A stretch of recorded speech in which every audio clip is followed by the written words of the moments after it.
15 ஆண்டு கால காதலரை கரம் பிடிக்கும் நடிகை அபிநயா.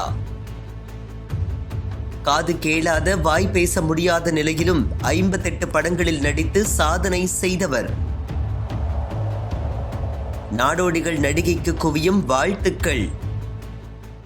சமுத்திரக்கனியின் நாடோடிகள் திரைப்படம் மூலமாக திரையுலகில் அறிமுகமானவர் நடிகை அபிநயா.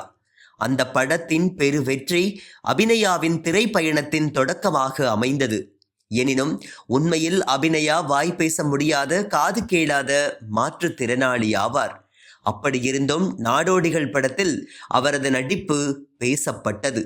சினிமா வசனங்களை எழுதி மனப்பாடம் செய்து காட்சிகளுக்கு ஏற்ப உதட்டு அசைவை மட்டும் அழகாக கொடுப்பார்.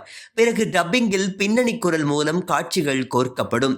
டப்பிங் ஆர்டிஸ்டுகளுக்கு எந்த பெரிய சிரமமும் இல்லாதவாறு அவரது உதட்டு அசைவுகள் இருக்கும் என்றும் கூறப்படுகின்றது. இதன் காரணமாக அடுத்தடுத்து சுமார் 58 படங்களில் நடித்து சாதனை படைத்துள்ளார்.